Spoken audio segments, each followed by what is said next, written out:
Today we're going to be talking about how to interpret dreams. You see so many different guides out there. There's so many books that have common dream themes, there's websites and stuff, and as much as I love these for like a general idea of what your dream can mean, there's honestly so much more that goes into interpreting a dream, and it's so personal. So I'm going to share with you my techniques on how I interpret my dreams. Make sure you guys stick around if that interests you. Hi everyone, welcome back to my channel. If you guys are new, welcome to the family. My name is Dina. I am so happy to have you guys here. Before we get into how to interpret dreams, I just wanted to give a mention to some books that I've read or almost completely read. Yeah, they're just like really good books for dreams that I thought I would share. I'm really interested in lucid dreaming specifically, so I actually do have some videos on lucid dreaming. If that's interesting to you, I will definitely make sure to link those in the description box below. But anyways, here's a few dream books that I've read. This one's a really good all-encompassing like simple intro guide to dreaming and sleep in general. So it's not just about dreams, but also it talks about like the different states of sleep, like the stages of sleep. It talks about how to get good sleep. So if you're someone who's struggling with sleeping, yeah, it's just like a really good simple book. I think I actually picked this one up at Winners or Home Sense or something like that. This one was my first book on lucid dreaming. It's called A Field Guide to Lucid Dreaming, Mastering the Art of Unernautics. I don't know if I'm saying that right, but really good intro guide to lucid dreaming. If you are someone who already knows a decent amount about lucid dreaming and you want to dig deeper, get this book. So this is the complete book of lucid dreaming by Claire R. Johnson, PhD, packed with so much information, guys. It's a thick book. So yeah, just some recommendations. I'll be sure to link those below if that's something you guys are interested in reading about. But today we are going to talk specifically about interpreting your dreams, because the dreams are a gateway to your unconscious mind. And there's so much we can learn from our dreams. To learn about your dreams, you got to learn more about yourself, and you have to like be willing to do the work and interpreting and journaling and keeping track of things and really tapping into your emotions and things that you're dealing with in your life. Yes, there's people out there that know a lot about dreams, but to be honest, I don't think that anyone else in the world can really truly interpret your dreams as much as you can your own dreams, because you know yourself the best. You have access to your unconscious mind. The first thing that you need to do to start interpreting your dreams is you need to start remembering your dreams. And the best way to remember your dreams is to journal them. And I'm talking about as soon as you wake up out of the dream. And I know it's really hard to do. Sometimes I have a hard time doing this, guys, because I'm just tired. I just want to go to sleep. But you start to forget things about a dream really, really quickly after you wake up out of it. You've already lost some details. I've had dreams where I've made up a full song. First in a song, it's like a musical and stuff. I'm like, this is the coolest song ever. I gotta remember this when I wake up, because sometimes I lose a dream. And then I wake up and I'm like, oh, I gotta remember the song. I'm like, damn it, I don't have the song anymore. I'm like, I wrote the song. What if it was a good hit? Like, I don't know, maybe it wasn't because it was a dream, but you forget things so quickly when you wake up. Use voice recordings first. Writing out in a journal is nice, and it's nice to keep, and I do like having that, but I actually like to do voice recordings first because you get more details down, you can say it faster, and then you can always journal it down on paper later. So keeping your phone nearby to use like the voice memo app or something like that. Easy and it's quick, especially when you're tired. You don't want to be writing when you're tired. So I keep this on my bedside table. Say as much as you can. If you can write it down later, that's good, because then you can read it and then you can kind of start to compare the dreams and stuff, and that's really important. So I kind of broke these down into different steps of like how I basically interpret my dreams. So the first one is surface level. So this is just what's happening. So basically what your first instinct is, what this could represent. So what happened in the dream? What's the main theme? What's the main location? What could that possibly maybe mean? Write that down, see what you think, just get the main details down. The second level is your emotional level. So how do you feel in this dream? When different events happen in your dream, like each step of the way, how did you feel? Did you feel fear? Did you feel anxiety? Feel excitement? Did you feel joy? Did you feel relief? Did you feel whatever it is? Like, what did you feel? Because more importantly than what happened, it's like, how did you react to what happened? That is more important. Basically, how you feel tells a story, and it's very much a gateway of finding out why you had that dream. Our dreams are very much connected to our emotions, so really pay attention to that aspect. And as soon as you wake up out of a dream, write down or say, I feel this way right now. You know, you don't want to forget those details. So the third level is patterns, and patterns are basically like, have you had this dream before, or have you had a similar dream before? Because sometimes you don't have the exact same dream. Not everybody gets reoccurring dreams, but you often get a reoccurring theme. So that is something to pay attention to. So write down, have I had similar dreams like this? In what ways were they alike? How were they different? You know, write down as much as you can remember. And the more you journal on this, obviously the easier it is going to be to remember these things and be able to contrast and compare things. It's harder when you're just trying to remember it. It's easier if you write it down. So that's why getting a dream journal is so important. If you don't already have a dream journal, guys, this is your cue. I told you, go get one right now.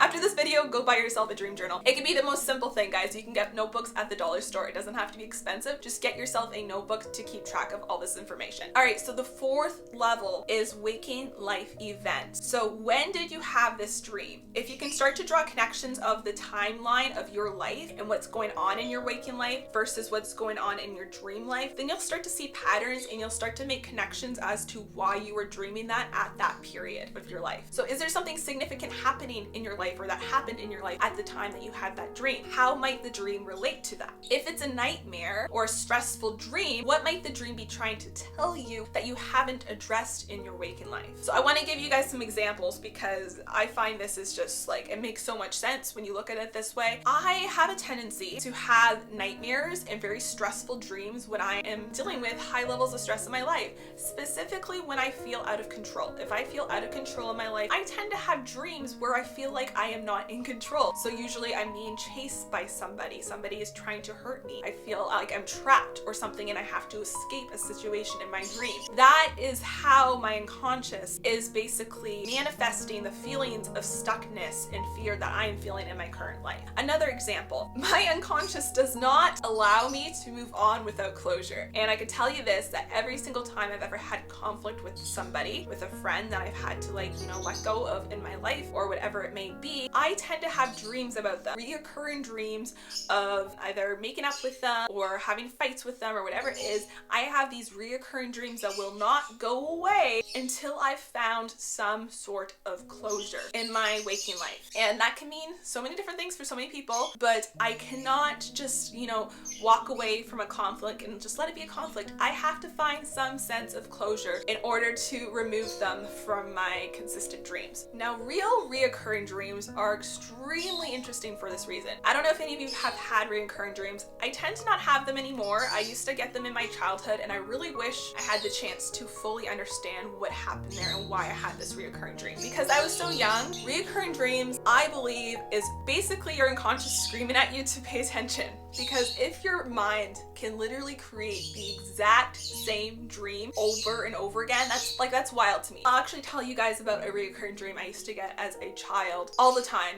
in my old house when I lived in a townhouse. And then when I moved here in grade 3, I actually had the same reoccurring dream that I had in my townhouse, except it just changed the environment. It was my new house now, but the exact same dream. And I don't think it lasted too long in this house, but like I said, this was grade 3 and lower. It's still very vivid in my mind because it was a dream I had so many times, but I was so young, I didn't understand dreams and stuff. I would have loved to psychoanalyze it now, but it's a little bit late for that. So I don't really know exactly what was happening in my life, or I could think of what would have triggered that at that time. But basically my recurring dream would start with me at the top of my stairs in my house. All the lights are out and I can feel some sort of dark presence behind me. There's some sort of monster, dark shadow, something. And basically the dream involves me running down the stairs as fast as I can. Sometimes things kind of go slow motion mode. I hate when that happens. It's really scary. You're trying to run as fast as you can and it's not working very much. So basically I am trying to run down the stairs and get to my kitchen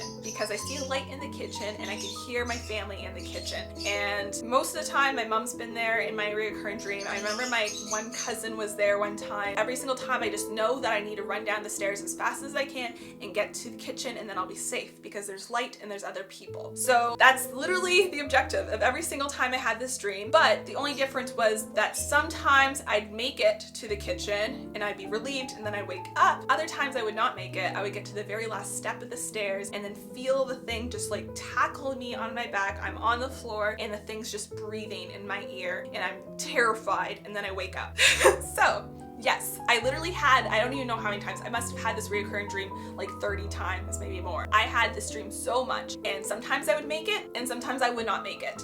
And then I moved to this house and I had the exact same dream. It just was a new setup, like literally the exact same objective, the same dream, just like it was just a different house than the previous house. If you guys want to try and psychoanalyze that one, let me know. But like I said, I was so young, so for me to try and figure out why I had that dream now would be a little bit difficult. Maybe not impossible. I haven't put a ton of thought into it, but yeah, so that's an example of a recurring dream. You know, I feel like that doesn't happen by accident. Your unconscious mind is trying to tell you something. So, you know, writing down the details of this recurring dream, and if there's a slight variation, writing down those as well, but like writing down those and also keeping an active journal of main events that are happening in your life is going to be very helpful for you to compare it and really figure out. And oftentimes these recurring dreams don't go away until you've resolved whatever it is that your unconscious is trying to get you to resolve. Mine went away, so obviously something was resolved somehow. I also have some other questions that you can ask yourself to really reflect on and basically help you interpret your dreams. These are questions related to your waking life, but when you start asking these questions, paying attention to things that you're going through in your waking life, pay attention to things that you are